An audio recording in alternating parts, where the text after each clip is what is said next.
Ghana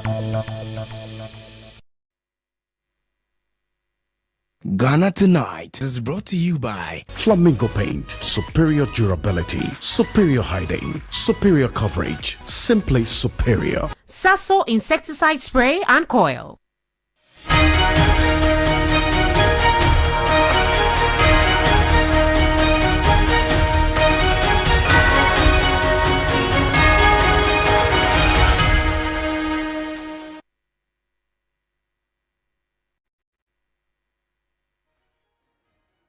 Hello there, it's Friday night. This is Ghana Tonight, and I'm Keminni Amanor. Let's get into our top stories.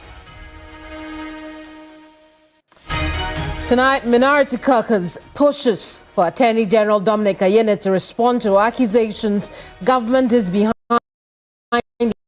impeachment processes against suspended Chief Justice Tokonu.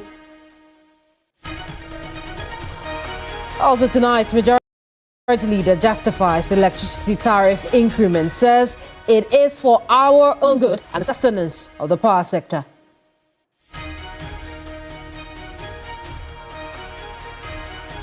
Plus, we'll also be in Cape Coast, where more than 20 people, including children, escaped death by the hair in another building collapse, raising serious safety questions about the tourist city.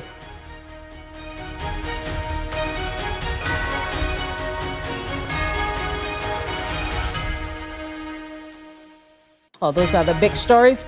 If you're just joining us, then you are on time for the big things to come here tonight on Ghana Tonight.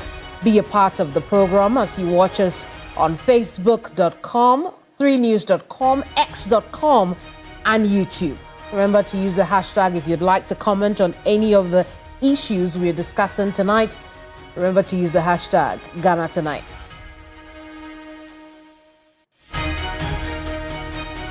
First things first, let's bring you Ghana Brief.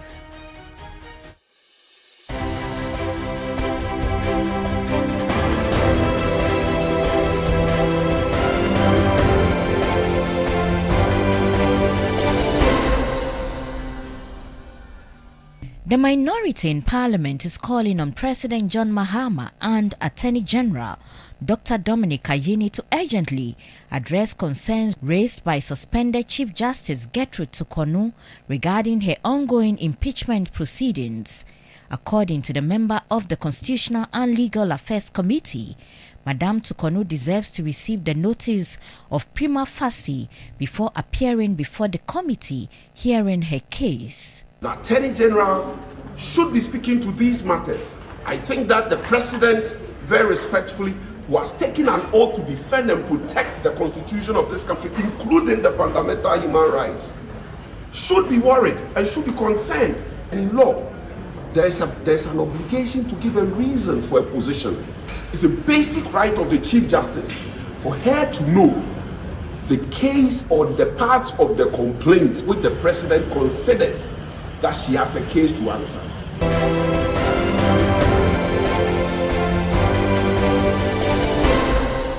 The Vice President, Professor Jane Nana Opoku-Agyeman, has charged female members of Parliament to encourage and mentor young ladies and girls in their respective constituencies to ensure they grow up to become responsible citizens.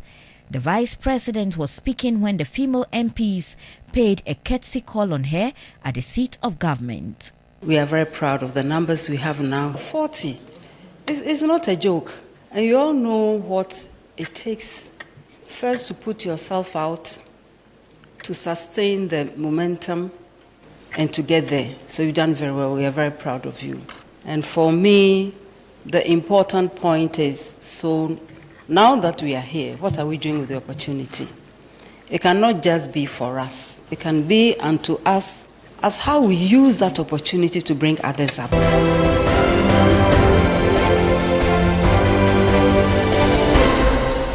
Daniel Ofori has issued a formal statement addressing the recent media engagement by the suspended Chief Justice Gertrude Tokonu, in which she publicly discussed the contents of his petition for her removal and the ongoing proceedings. Ofori noted that the Chief Justice is acting in clear breach of the provisions of the 1992 Constitution of the Republic of Ghana, which required the inquiry to be in camera. Daniel Ofori says that, despite the alleged falsehoods in her statements, he respects the constitutional process and the committee overseeing the case.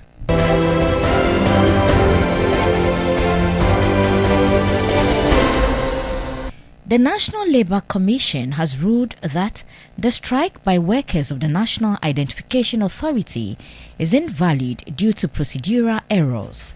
The NLC stated that a divisional union lacks the authority to declare a strike during a hearing on June 26, 2025. The National Union admitted the error and apologized. The Commission emphasized that all industrial actions must follow the correct legal processes.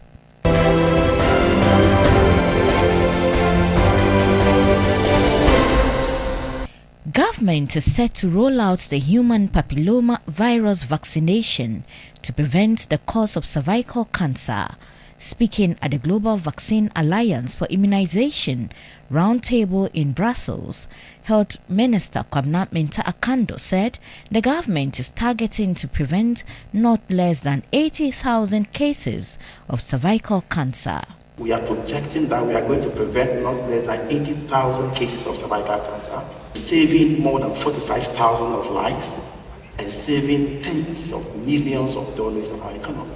So at this point, we believe that we don't only want to wait till vaccines reach us, we must begin to manufacture vaccines in our country.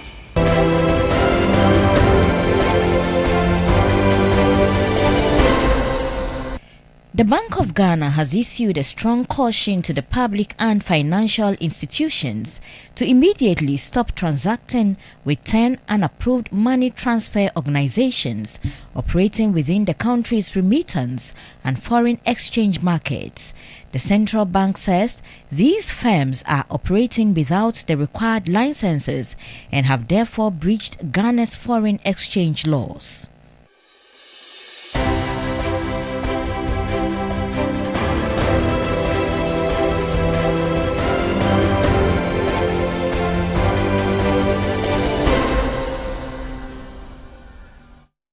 Ghana Brief there for you. Thank you so much once again for your company here on Ghana Tonight.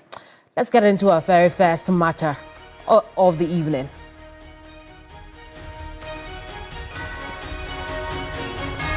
An MPP MP wants the Attorney General in Parliament to answer two accusations of constitutional breaches in the impeachment process against CJ Tokonu.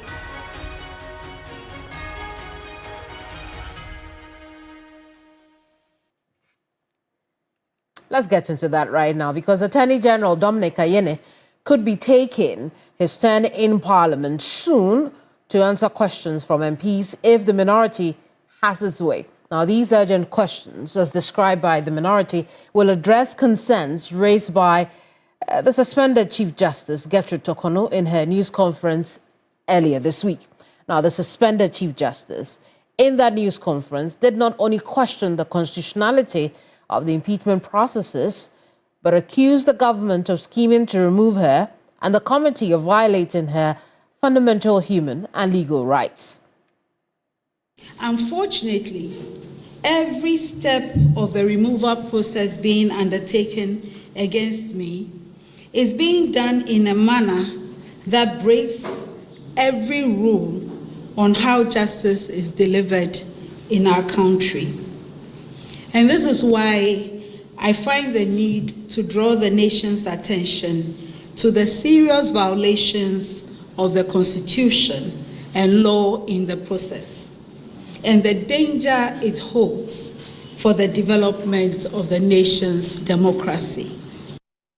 I applied for the proceedings of the committee set up by His Excellency the President to be held in public, so that in the interest of transparency and for the truth in the matters being raised to be made known to the people of Ghana.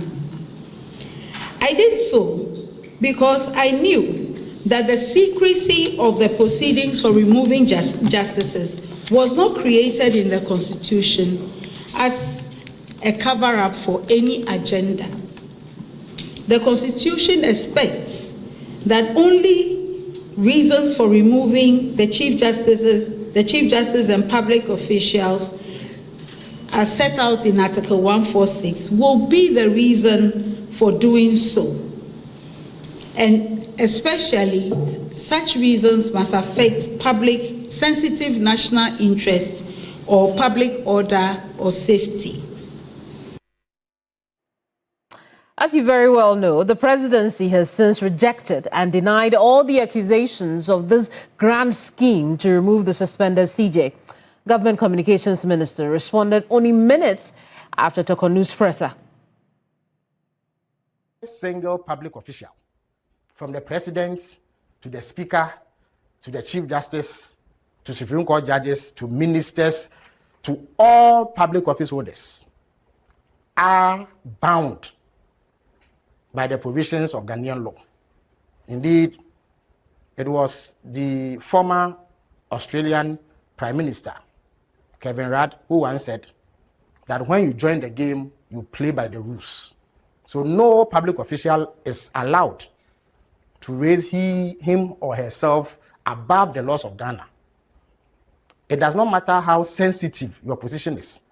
Once Ghanaian law dictates that certain processes be undertaken in respect of some alleged misconduct, the rules must come to play. That the attempts to link dastardly killings of some Supreme Court judges and a military officer to this case are most disingenuous. It's regrettable and should not find space in this sort of discourse. The committee requested that they needed facilities of a certain status that could house their activities and that could facilitate a smooth running of the proceedings.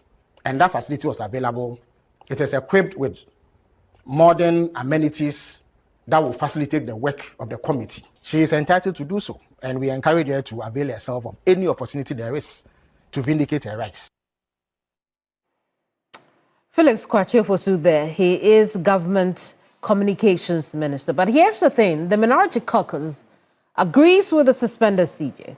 The NPP side in Parliament is also of the opinion that government's response is not enough, which is why the Attorney General must come to Parliament and answer what they say are urgent questions. Let's go to the floor of Parliament. If the government communicators who are not at the heart of this matter have the prima facie determination, but the Chief Justice, who is supposed to respond to them, does not have them, are we being fair to the Chief Justice? She should have at her disposal everything necessary to defend herself. And in the absence of it, I think that the whole process has been undermined. In the absence of it, the process lacks integrity. The Attorney General should be speaking to these matters. I think that the President, very respectfully, who has taken an oath to defend and protect the Constitution of this country, including the fundamental human rights, should be worried and should be concerned. In law, there's an obligation to give a reason for a position. It's a basic right of the Chief Justice for her to know the case or the parts of the complaint which the President considers that she has a case to answer. That is a basic principle of law. So then the question will be, what more is there to say? I'm going to bring in now Mustafa Gbandi. He's Deputy General Secretary of the NDC. He's also Deputy Director of Operations at the Presidency. Mustafa, good evening to you. You've heard the minority MP, the Menchia South MP there, talk about why the Attorney General should come to Parliament and answer questions. I'll first pick your initial thoughts on what you have heard so far. Well, thank you very much. I think that you would have heard what my minister in charge of government communication have said. But what is even more bizarre is that the position of minority is being echoed by a lawyer who himself ought to have known that what the Chief Justice sought to do is not only unacceptable, but it is also preposterous. Because when your rights, fundamental human rights, are alleged to have been infringed upon, as a Ghanaian, your remedies are before the law courts, which itself was headed by these current Chief Justice, the suspended Chief Justice. What it meant is that the Chief Justice is seeking to be herself a more better Ghanaian than all the other Ghanaians who have sought redress in the courts of Ghana. When they lose their cases, when they have their cases, they don't go to the media to speak in the media. They go to court. They win, they win. They lose, they lose. Why is the Chief Justice seeking to think that the same systems, the same laws, the same constitution, the same set of, everything that regulates our judiciary has been applied, and that she thinks that she should be given a preferential treatment? What she sought to do is to consolidate politicization of her own issues, backed by ill-conceived or ill advice. And in this regard, I would always mention that I believe that this is the Council of Apenyomakins, so that when the Chief Justice proceeds on this propaganda, the minority can then follow up with noise. But again, it hasn't got leg to stand, because for me, it doesn't meet the standard that one would say that the Chief Justice deserves some particular attention. It is just to embark on some emotional sort of blackmail to court Ghanaians' sympathy, to the extent that she believes that even the venue where the hearing is ongoing is an emotional trauma to her. Who told her that courtrooms are honeymoon mattresses for persons who go to court? Who told her that individuals who are either on remand or serving jail, who told them that it was convenient for those people to stand trial in the courtroom, and that she believed that she should have been given the Jubilee House for a hearing other than a particular place where she is now? So, I mean, we should not entertain these kind of things. People have taken this country for granted for far too long. And I believe that Justice Tokuno will go down in history as one of the worst Chief Justices Ghana have ever had. Under her reign, the judiciary is a mockery. Under her reign, injustice was pervasive. Under her reign, that you saw that Ghanaians believe that let me bring you back into the conversation, right? All that you have said, I believe that the government communications minister has responded directly to it. Now, the minority in parliament will say that that is not enough. In fact, when you hear from the Menchia South MP, he says the process now lacks transparency and credibility, that the Attorney General now has a constitutional duty to respond to the issues of credibility and constitutionality of the process that have been raised by the Chief Justice. Do you agree? I think that, again, it is a deliberate infringement of ignorance advanced by the minority. And what is even more dangerous is that the person who was, speaking on behalf of minority is himself a lawyer. I'm quite surprised. And it therefore goes to underscore the reason why our country has a problem, the kind of people who carry themselves as politicians. If a lawyer can speak in this manner, if a lawyer can advance this kind of lame, poor, roadside arguments to undermine a constitutional process that is ongoing, then it tells you why we have a problem in this country. And so I'm not surprised, because, you see, this whole matter, the chief advisor in the center of this is Apenyomakins. And I've said time without number that the Chief Justice will go home only to know that she was ill managed, she was ill advised, she was ill motivated by the minority leader, Keminni Amanor, and for that matter, politicization of herself.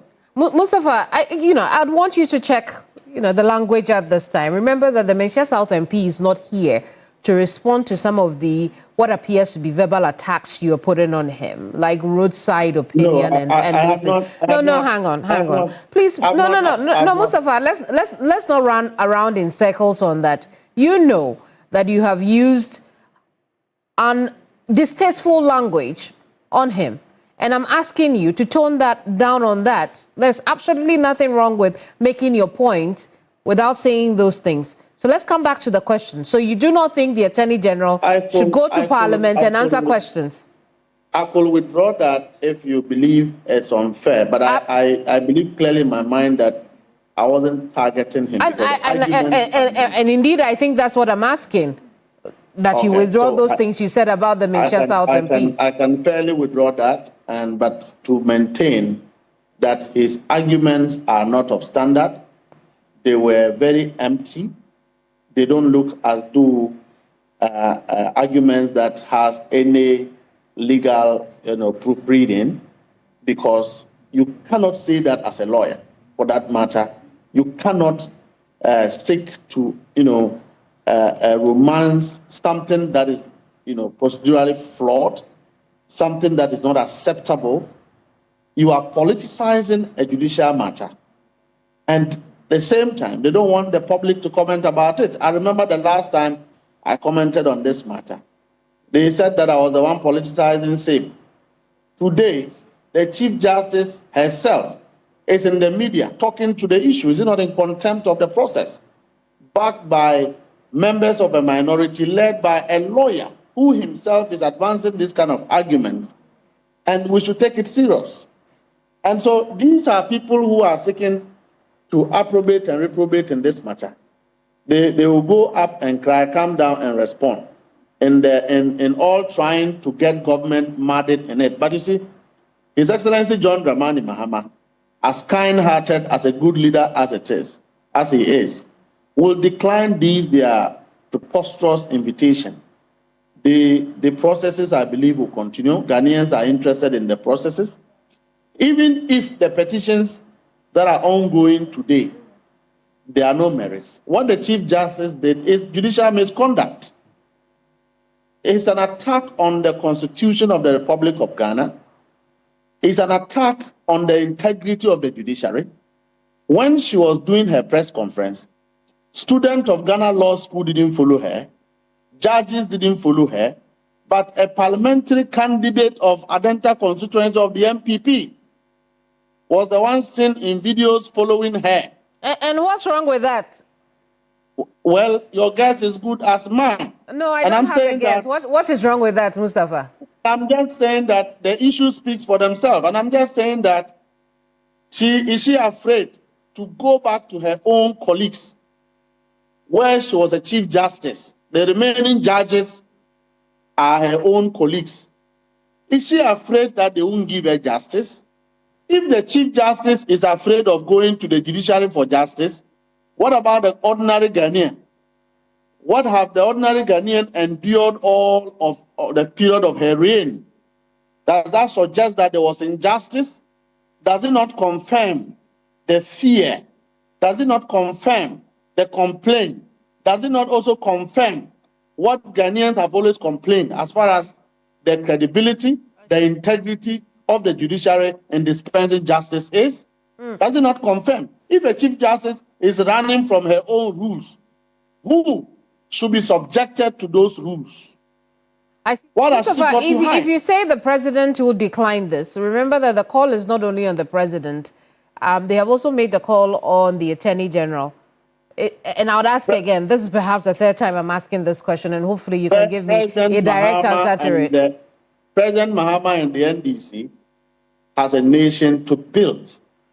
We are dealing with corruption issues, how President Akufo-Addo have run down this country, using again her Justice Tokuno as a pillar to escape accountability. and of course, trying to build a Ghana that will put food on the table of Ghanaians. One of such issues is not this one of a Chief Justice going into the public to be in contempt of a process she herself knew is not right. You know, we shouldn't be crediting some of these things. If it was done by, you know, those of us who are politicians in general, it is acceptable or it can be pardonable. A Chief Justice should not go this low. A Chief Justice should not proceed on this path. I'm sorry, it's very unfortunate. It is not good for even students of law that there was a Chief Justice who the law is testing, and then she runs away from the process, go to the media. But unfortunately, the committee sitting on the matter is not willing to undermine the processes by offending the provisions of the Constitution that says that the hearing should be in camera. So we will not hear from a Chief Justice who is busy on the roadside, knowing that the committee is made up of persons of integrity and credibility who will not jump the boat and go to the street. That is why she's doing this. Emotional blackmail, a politician of a Chief Justice. That is who she is. I mean, you can say that, but again, not a fair comment to make to her. She explained her reasons for doing that. You may not agree with her. Her only reason is that she will lose her entitlement. So all these things is about money. The fear of losing an entitlement of a Chief Justice who is misconducting herself, and that the nation should run to her sympathy, that her motive of all these press conferences that are in contempt of a judicial process is about her fear of losing money, losing entitlement. Well, you see, that's just one part of it. And if you're watching our screen, you see we have put, 4 reasons for why she needed this. And the issue about the ESB is only one of them. There is the removal process being historic with high stakes, far-reaching implications for the process, and alleged constitutional violations and illegality of proceedings. All of these matters are matters that finds fidelity in court. They are addressable in court. Nobody have called for her resignation. It is her own imagination. Number 2, the alleged constitutional violation is not addressable in Justice Tokuno's mouth. It's addressable in court. It's a constitutional matter, far-reaching implications. For every judgment and for the end of every matter, there's an implication. People learn out of it, students of law learn out of it. The implication is that a very bad Chief Justice would be removed out of her own misconduct or out of her own conduct. Okay? And we have not even gotten there. What if by the time the processes are through, there's no reason to remove her? Wouldn't she have jumped the boat? Wouldn't she have jumped the gun? So why is she afraid? She's been going there. Nobody follows her. Why is she coming out? She should have told them that she's not ready to submit herself to the jurisdiction of the committee. Then that is another matter. You go to court, and when the issue is going in a way that you don't like, you go to the street and you are talking about it. Is it not the same thing Godfrey Dami was doing as an attorney general? We all condemned. Mustafa, so when your rights are being violated, you hit the streets. You are afraid of going to the court to address your rights. So you see why I always say that the highest form of injustice came from her regime as a Chief Justice toward the people of Ghana. That is why every survey that is conducted, Ghanaians keep losing confidence and faith in our judiciary. These kind of posturing. You see, this is a clear contempt. This is a clear undermining of judicial process and trying to politicize it and to court public sympathy, which she won't get because she doesn't deserve it. She won't get it from Ghanaians. Ghanaians have experienced a reign as Chief Justice, and I don't think that anybody should be excited and jubilating about her legacy. We all know that President Akufo-Addo created all these things so that his government, a very corrupt regime, can jump accountability by the people of Ghana. So these blackmail of a history she's trying to re-echo. You think it's a blackmail? Will not watch. Mustafa, we'll leave it here. I just want to say again, you didn't give me a response to the direct question I asked whether or not the Attorney General should go to Parliament and respond to questions.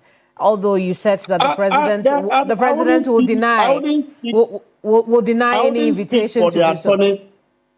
I wouldn't speak for the Attorney General, and like I said, the Minister for Communication have already put out what the stance positions are.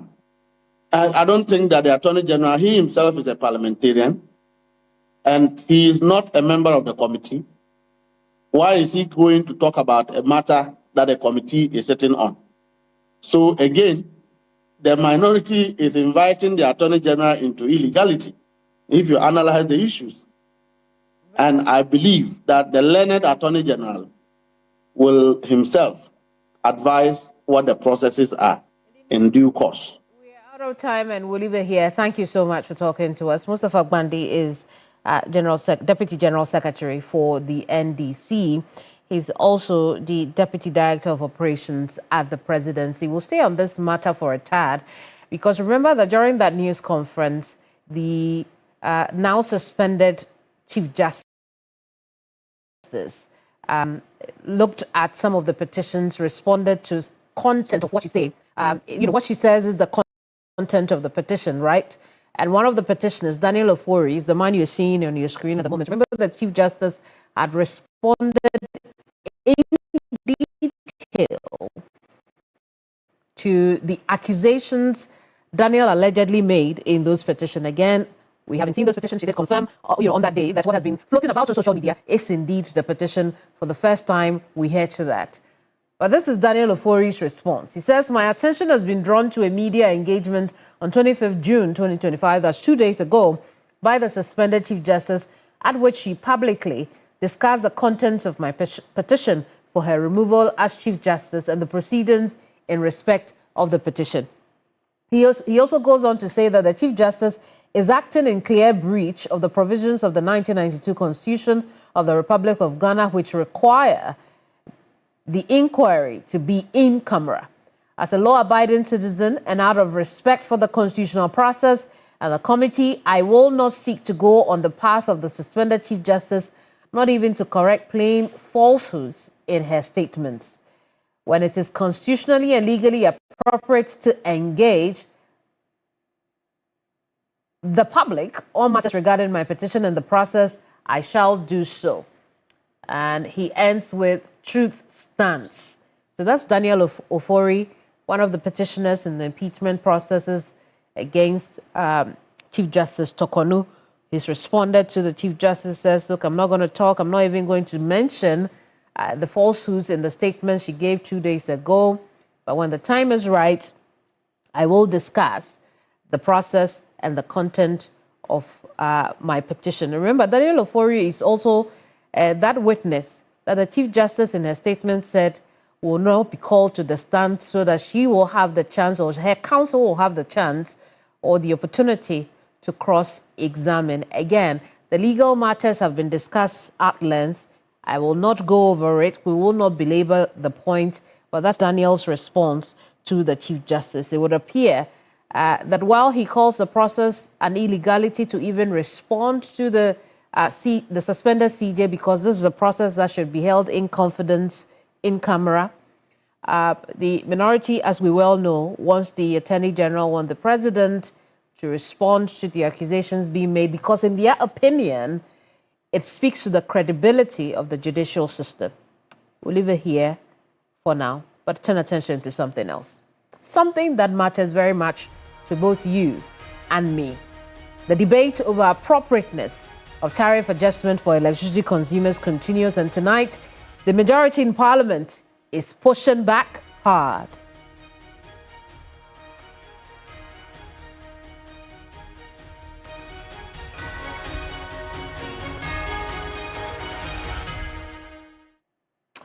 Tonight, the majority leader bounces back with a response after the opposite side in Parliament challenged government's efforts to increase the cost of electricity by about 2.4%.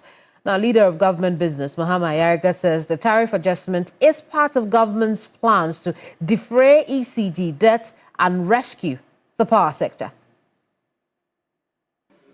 PURC and the tariff adjustments.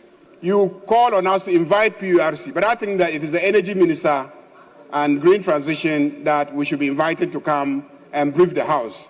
So we'll make arrangements for the minister to come. And when he comes, don't complain about politicization of the energy sector. Because you all know that the whole of last year, and I think sometime before that, there was an effort to prevent the PURC from adjusting the tariffs. So that whole period, there was no adjustment. But you know very well that bills were accruing. Payments have to be made. ECG is accumulating huge debts, and it has to be paid for. And who is supposed to pay? Is it not the consumer? And if you are not adjusting the tariffs to enable ECG to pay, ECG is going to collapse. They are no longer going to be able to buy the inputs needed to keep the generators on. And we are going to have lights off. The bills have to be paid. So if PURC is doing its work, I don't think that there's a basis for saying that because we have improved the economy, exchange rate is stable, dollar rate is stable, inflation is relatively stable.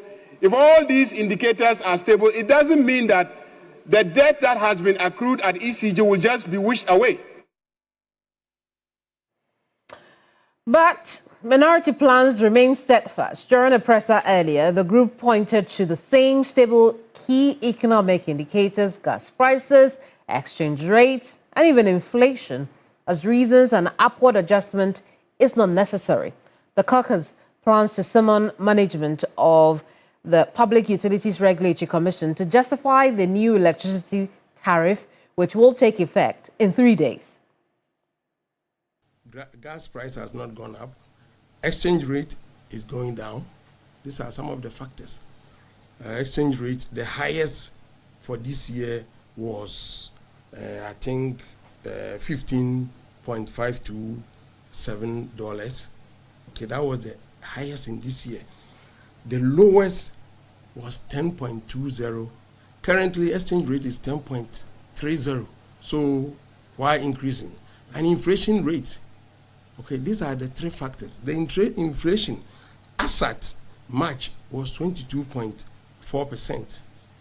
April was 21.2%. May 18.4%. And then June, the research says is going to be around 16%. So all the three factors, it has to be an increase because all the factors are going down. So we urge PURC to come up and explain to Ghanaians. And I'm going to also inform my chairman, that's the committee chairman, to summon PURC to come to the committee and come and explain to us. We can't accept this, that all of a sudden you just say you are increasing electricity tariffs to 2.45%.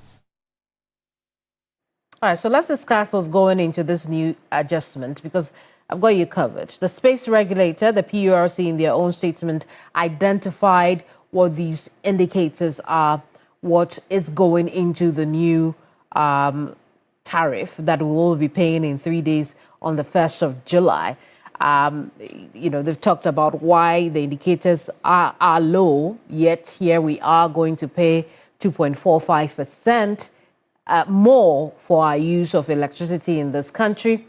But the PURC has attempted to explain what is going into this. Now, they say, of course, informing us that consumers of electricity and water, that the existing electricity and water tariff have been reviewed to take effect from July 1st, 2025.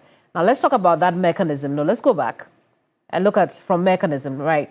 They say this mechanism tracks and incorporates movement in key factors which are beyond the control of the utility service providers. Now, these are the ECG, the Ghana Water Company, and the likes, right? And what do they name? They say the exchange rate between the US dollar and the Ghana cedi, domestic inflation rate, the electricity generation mix, and the cost of fuel, mainly natural gas. Let's see more.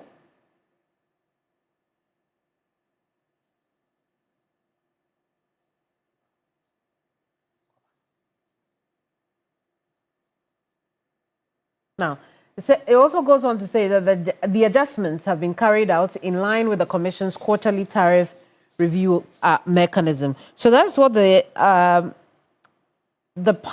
utility space regulator is saying is going into the determination of the 2025 third quarter tariff review decision, that we'll be paying some 2.45% more in water. I was hoping there was going to be a little bit more on this.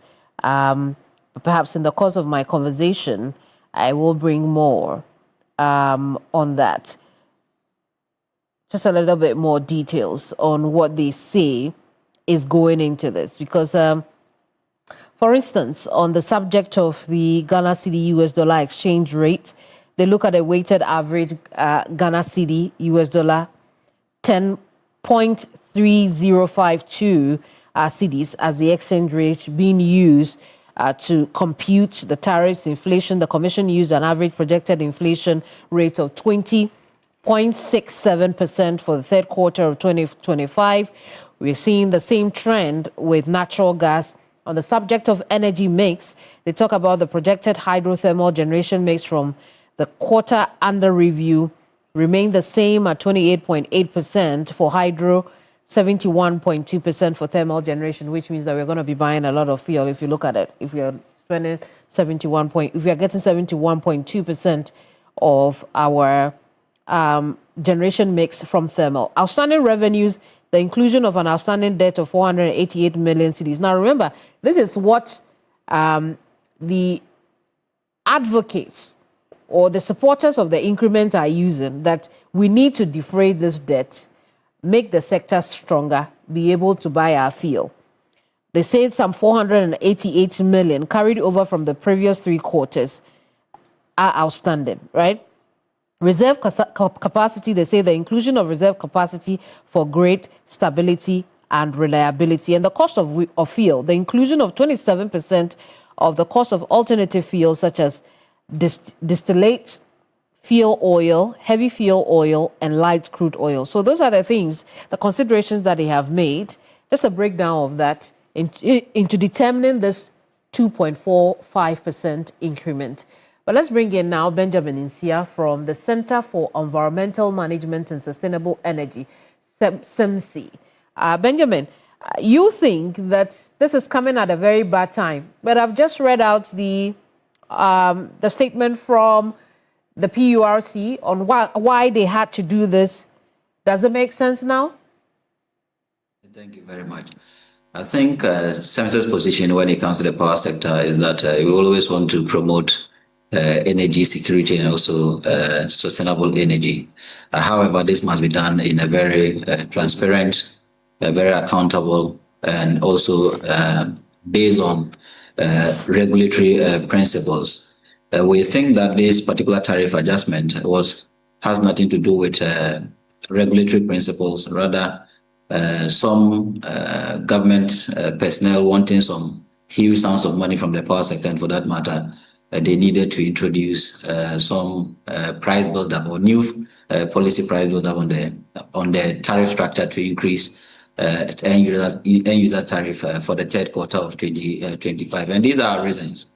First of all, the PRC agrees that cedi has appreciated more than 30%, and cedi or exchange rate is a major factor in determining end user tariffs locally. So there are certain times even the cedi depreciates yet, and that causes a lot of increment of this particular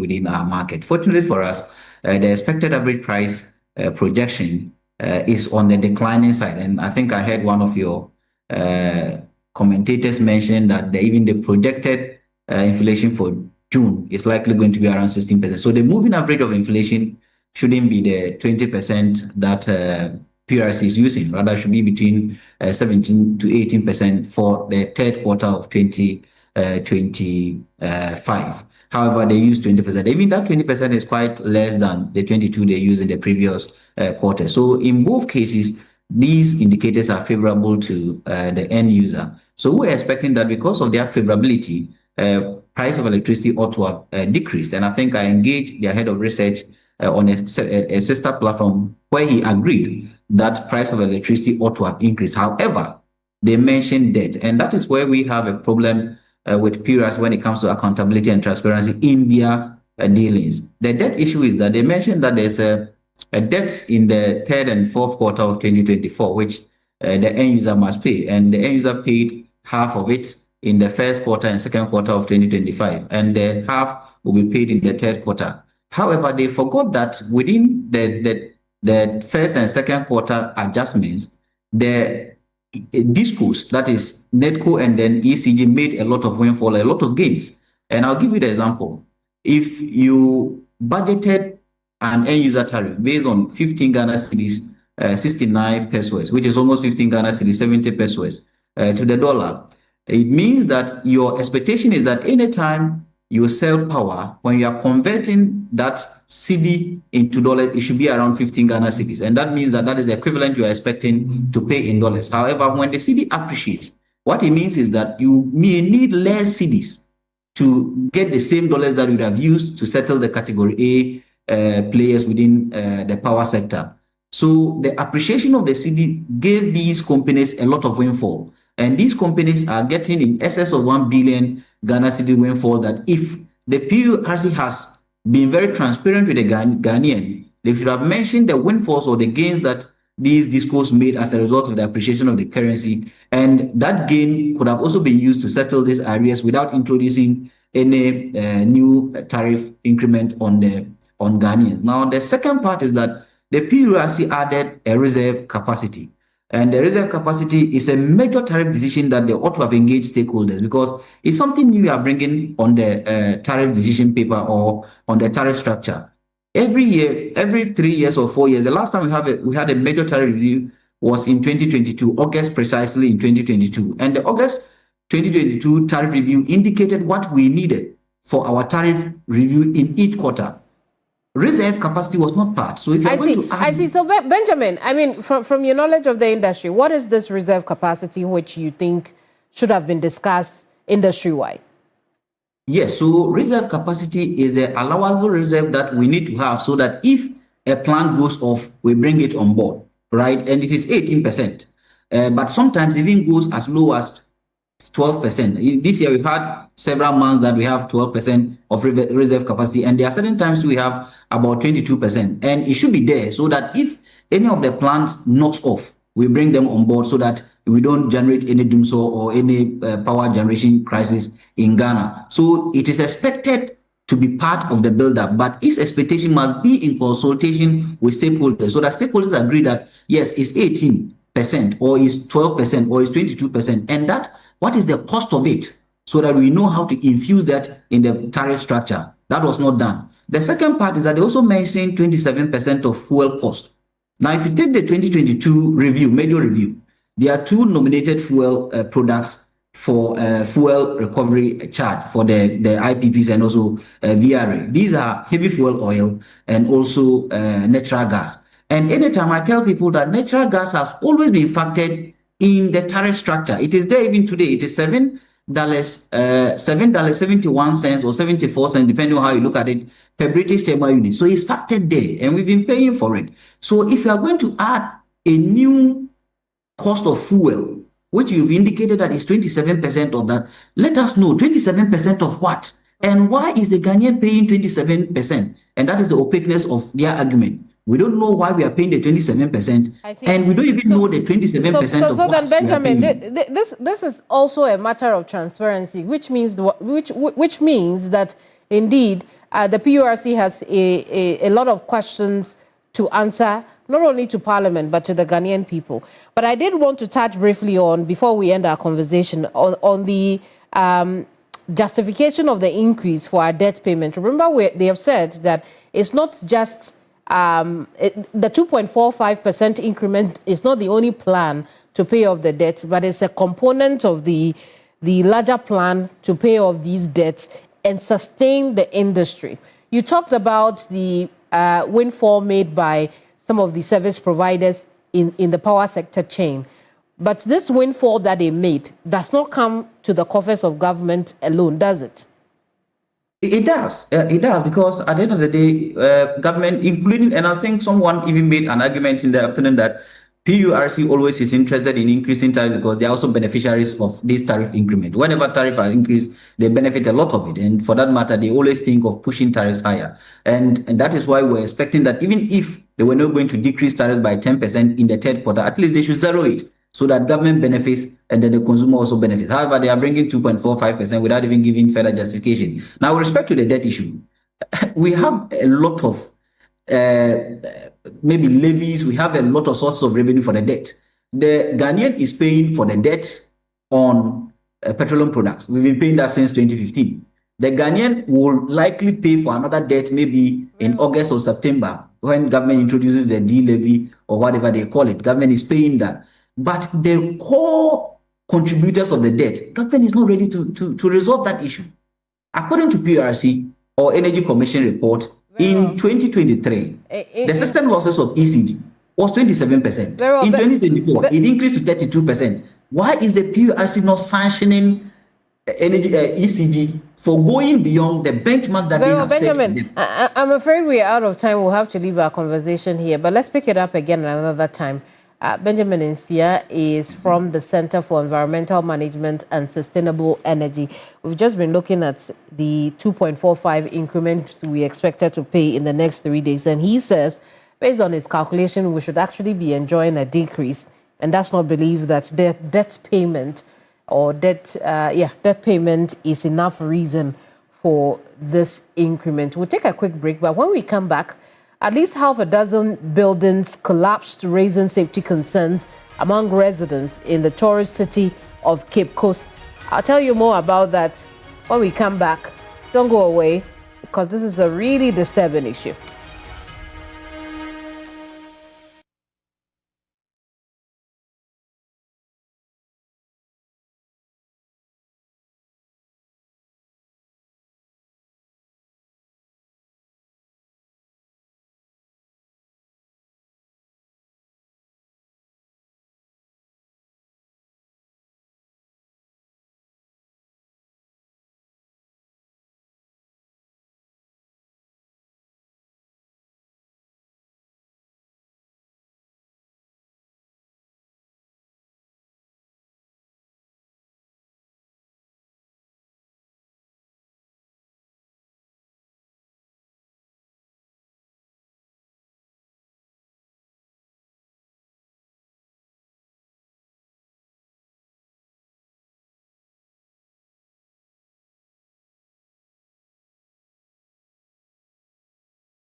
Welcome back. It's still Ghana Tonight here on TV3 and on 392.7 FM. Now, some 26 people, including children, narrowly escaped death after 2 residential structures in the central region caved in.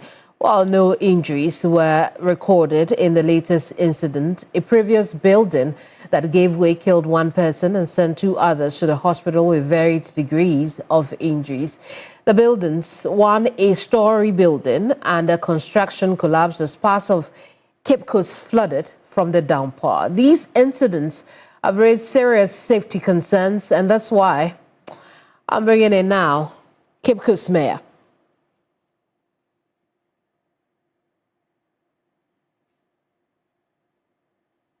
Well, George Arthur is joining us from Cape Coast, where he is mayor. George, good evening to you, and thank you so much for staying up this late for us.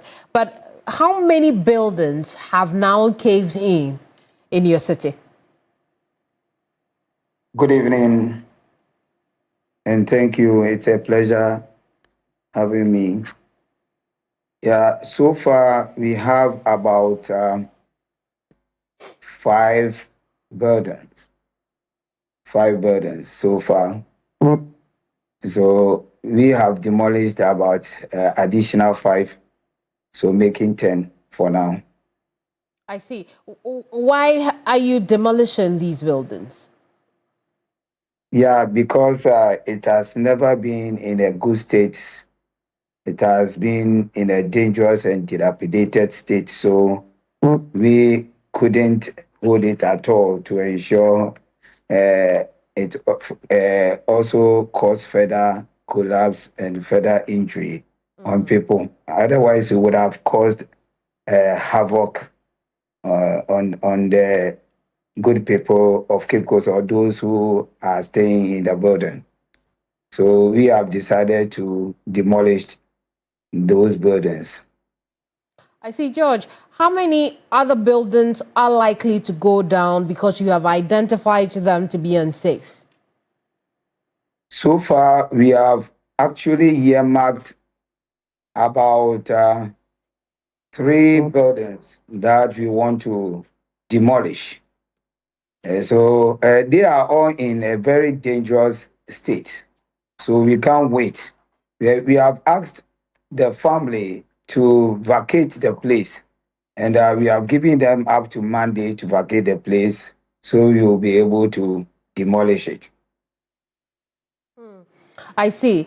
When these families vacate what they know to be their homes, what do you do to help them? Where do they go? Yeah, we have identified a building that is yet to be completed, and it's a market, popularly known as an Afro market. And we are still building, the structure is ongoing. We are building the structure, but we've not completed. So we have identified that place. And today we reached consensus.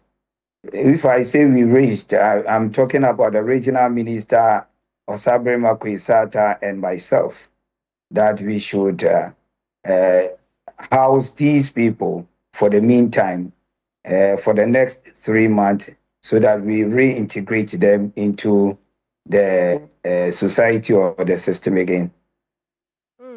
I see. And when you say you reintegrate them, what does that mean? Yeah, for instance, some of them came to me because the MP for Cape Coast South, Honorable George Kweko Reketegans, came to his constituency on Monday, wanted to support. So he left an amount of 100,000 Ghana cedis with me, and some relief items cost 100,000 Ghana cedi. So, for instance, some of them came to me that they have gotten a place that they need to go and pay the rent. So I have to give them some money, and I did so. So to reintegrate them means some of them are still searching for a place to stay. So once they get a place and they are supposed to pay something, I believe that we will support them halfway to get a place to stay. these buildings, cause a scene and collapse and in some cases injure people, it's raised a lot of public safety concerns considering that Cape Coast is a tourist city. What are you doing to assure people that it's safe to come to Cape Coast, it's safe to be in any building at all in Cape Coast? Yeah, in fact, we are embarking on two major exercises. One of it is restoration.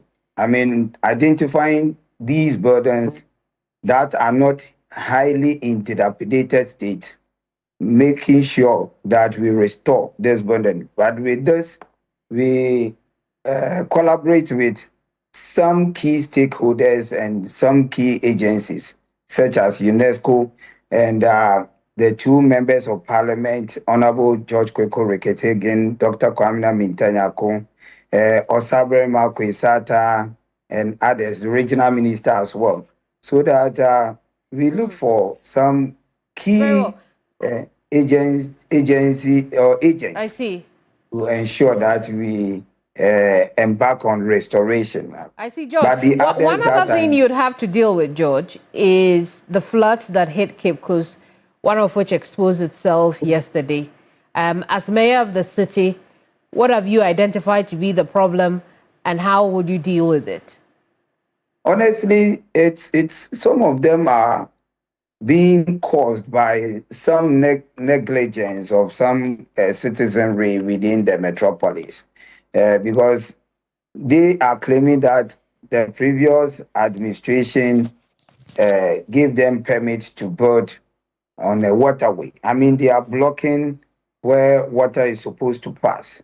And that one, I have decided that we are going to revoke all these permits and ensuring going forward that we become actually careful in issuing permits to people.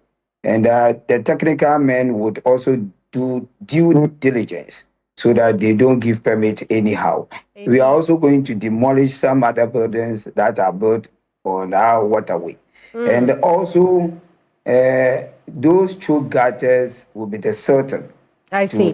Well, George, yes. I'm afraid I'm completely out of time, and so we'll end our conversation. Thank you so much. George Arthur is mayor of Cape Coast. We've just been discussing public safety in the city on the back of some building collapse. He tells us 5 now at this time. The very latest happened only last night, where in total about 26 people escaped death narrowly when 2 buildings came down thanks to the downpour that flooded the city yesterday. There's an exercise to ensure that unsafe buildings, dangerous buildings are demolished and brought to the ground, gutters desilted, buildings in waterways be completely demolished so that waters can freely flow in the city and ensure the city is dry during rains. But that's how we end today's broadcast. I do appreciate your company with us here all the time, every Friday night here on Ghana Tonight. We'll see you same time tomorrow. But as I always do, remember that tomorrow, 7 a.m., Alfred Okanse will be here with his panelists as they discuss the week's biggest issues. And yes, you're right, the CJS News Conference will be front and center tomorrow. The OSP's issues will also be there as well. You want to make time to watch that. But I will see you on Sunday with another edition of Hot Issues at 2 p.m. when we bring you my interview with the MD for PBC Limited. You won't believe some of the things that are taking place in the produce buying company that now has lost a complete market share of the cocoa bean cash crop markets in the country. You want to stay on for that Sunday, 2 p.m. Hot Issues. But I'll go now because my producers are in my ear and it's time for me to go. Have a wonderful weekend. Bye-bye. Ghana Tonight is brought to you by Flamingo Paint.